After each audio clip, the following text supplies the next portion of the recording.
Everyone, I am Samriddhi and welcome back in other video. इस video में मैं कुछ सब्जेक्ट्स पर स्ट्रेटजीज बताने वाली हूँ फॉर क्लास 10th स्टूडेंट्स कि आप क्या क्या पढ़ोगे, कैसे कैसे पढ़ोगे तो आप अपने क्लास 10th में बहुत अच्छा स्कोर कर सकते हो। बिना टाइम वेस्ट करते हुए स्टार्ट करते हैं। सबसे पहले मैथ्स। मैथ्स में देखो, इस बार धीरे धीरे क्वेश्चंस का लेवल बढ़ते जा रहा है, स्टैंडर्ड लेवल्स का बढ़ते जा रहा है, क्वेश्चंस थोड़ी डिफिकल्ट लेवल आने वाले हैं। और मेरी मानो तो अब लगता मुझे नहीं है कि क्वेश्चंस के लेवल धीरे धीरे घटेंगे या इजीज आएंगे। इस बार अधिकतर लोगों का प्रिडिक्शंस था कि क्वेश्चंस इजी आएंगे, बट इस बार बहुत और लेंदी क्वेश्चंस आया। और जितना एग्ज़ाम रिव्यू था कि जी लेवल का क्वेश्चंस आया था, तो अब धीरे धीरे तो क्वेश्चंस लेवल बढ़ रहे हैं। अगर तुम सोचते हो कि मैथ्स बेसिक मैथ लेके बच जाएंगे तो ये पॉसिबल नहीं है, क्योंकि अगर तुम इस साल का ही पीवाईक्यूज देखोगे अपने लिए तो देखोगे कि बेसिक मैथ का भी और लेवल बहुत अपग्रेड करके आया है, स्टैंडर्ड से भी अपग्रेड। तो भाई मैथ्स की तो फील्डिंग सेट है, पर हम मैथ्स से नहीं डरेंगे, हम मैथ्स का जवाब उसके औकात से देंगे। यस, मैथ्स में प्रैक्टिस करेंगे, बहुत सारी प्रैक्टिस, मैथ्स के औकात दिखा देंगे। तो मैथ्स की प्रैक्टिस करेंगे और बहुत सारे तुम प्रीवाईक्यूज सॉल्व कर सकते हो। देखो, अगर तुम कोई क्वेश्चंस करने बैठते हो तो उस कम से कम अपने से ट्राई करो कि उसे उसका कंसेप्ट के हिसाब से उस क्या उसमें माइंडसेट लग रहा है उसका यूज़ करके तुम उस क्वेश्चंस को सॉल्व करो। अपने से जितना कोशिश कर सको तो अपने से करो क्वेश्चंस। और क्या बोलते हैं, क्वाड्रेटिक इक्वेशंस के सॉल्विंग, जो वर्ड प्रॉब्लम्स के क्वेश्चन है उस पर तुम अगर ज़्यादा ध्यान दोगे तो तुम्हारे लिए बहुत अच्छा है। अगर तुम नहीं चाहते कि तुम्हारा एक भी मार्क्स कटे तो उस पर ज़्यादा ध्यान दो, उसके क्वेश्चंस कैसे माइंडसेट से बनते, किस कंसेप्ट से बनते हैं, उसे तुम्हें बहुत अच्छे से पता होना चाहिए। तो डैट्स तुम मैथ्स में बहुत अच्छा स्कोर करोगे। और लास्ट में ज़रूर आर डी शर्मा तो ज़रूर करना। आर डी शर्मा के क्वेश्चंस कुछ ऐसे लेवल से दिए हैं, बेसिक, हार्ड, मॉडरेट ऐसे करके दिए हैं, तो मैं क्वेश्चंस के लेवल्स का भी अच्छे से अपना प्रैक्टिस कर दोगे कि मैं किस लेवल का क्वेश्चन कर पाता हूँ, किस लेवल का नहीं कर पाती हूँ, या कर पाती हूँ। तो इससे ऐसे करोगे तो तुम्हारा मैथ्स बहुत अच्छे से हो जाएगा। और मैथ्स के लिए बाकी अगर तुम एनसीईआरटी कर लेते हो तो तुम आर डी सहगवाल करो।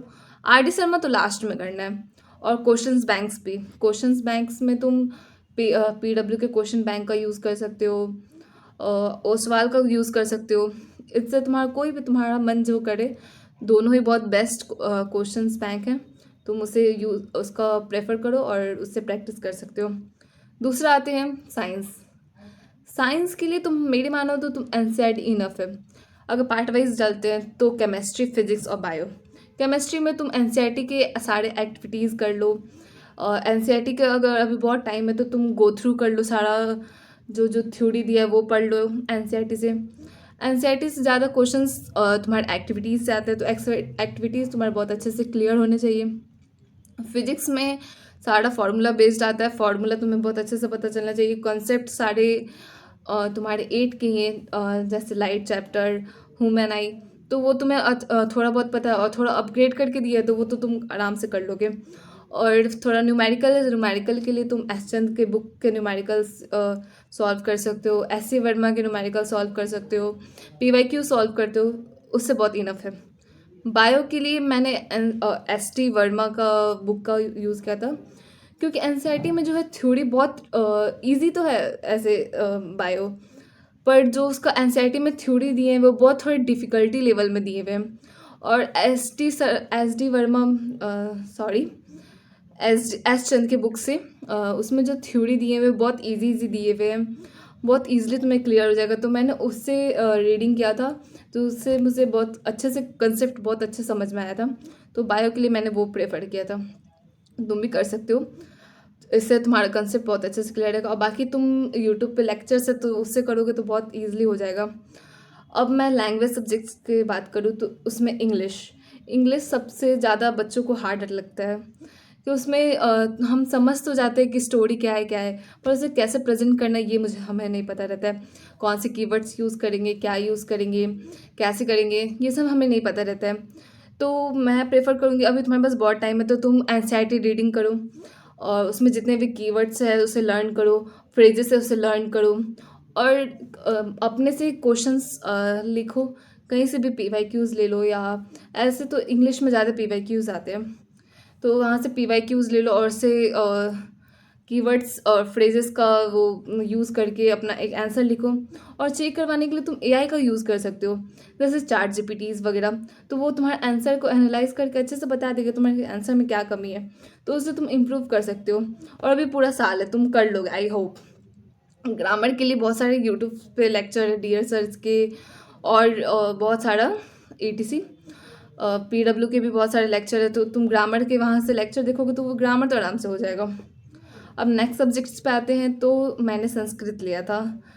हिंदी मुझे थोड़ा डिफ़िकल्ट लगता था, क्योंकि उसमें ज़्यादा मात्रा देखना होता है, ये सब देखना। पर जो SST होता है, सॉरी संस्कृत होता है, उसमें कम लिखना होता है। और थोड़ा अगर तुम्हारी स्लो हैंड राइटिंग है हिंदी में, क्योंकि हम ज़्यादा इंग्लिश लिखते लिखते हमारी इंग्लिश की तो राइटिंग फास्ट है, पर हिंदी की थोड़ी बहुत स्लो हो जाती है, तो टाइम मैनेज नहीं हो पाता हिंदी के पेपर में। तो मैंने संस्कृत लिया, तो उसमें कम लिखना पड़ता है और ज़्यादा कम मात्रा का भी झंझट रहता है।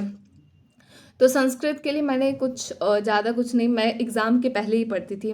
एग्ज़ाम के पहले यानी कि कहना, अगर एग्ज़ाम 1 महीना बाद है, तो मैं 1 महीना बाद से ही थोड़ा धीरे धीरे करते करते करते उसके जितने भी सिलेबस है कर लेती थी। तुम्हें संस्कृत में एग्जैक्ट सिलेबस पता होना चाहिए कि तुम्हारे CBSE की वेबसाइट पे सेपरेट सेपरेट सारे दिए गए हैं सिलेबस, जैसे सेमोशी के लिए अलग और मर्निका के लिए अलग। वैसे मेरा सेमोसी था, तो एग्जैक्ट तुम्हें सिलेबस पता नहीं रहना चाहिए कि तुम्हारे आखिर सिलेबस में है क्या। तो तुम एग्जैक्ट, जैसे सिलेबस में स्वर्ण संधि नहीं दिया हुआ है और व्यंजन संधि विसर्ग संधि दिया है, तो तुम बेकार में स्वर्ण संधि पढ़ के क्या करोगे। तो अगर तुम बाय द वे पढ़ना है तो तुम पढ़ सकते हो, ऐसे बेकार में पढ़ के वैसे भी क्या करोगे।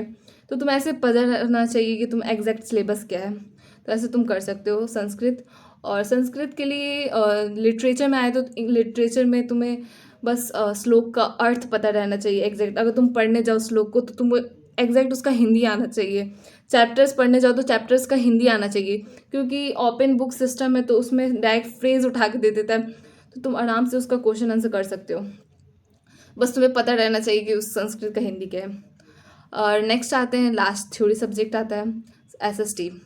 SST मेरे मानो तो बस NCERT से काफ़ी है। NCERT तुम साल भर में NCERT तो कम से कम रीडिंग करना है बुक से, और उसे थ्योरी समझना, डेट्स वगैरह जितना भी है उसे सारा लर्न करना। मैप वर्क तुम मेरे मानो तो हाफ ईयरली के हल्का फुल्का जो वीडियोस आते हैं उससे काम चला लेना। अगर तुम अच्छे से स्कोर करना है मैप वर्क में, तो हाफ ईयरली के बाद से अपने से एक पॉलिटिकल मैप लेकर उसको सारा अपना वन शॉट नोट्स बना लेना और उसे लर्न कर लेना पहले ही हाफ ईयरली के जस्ट बाद।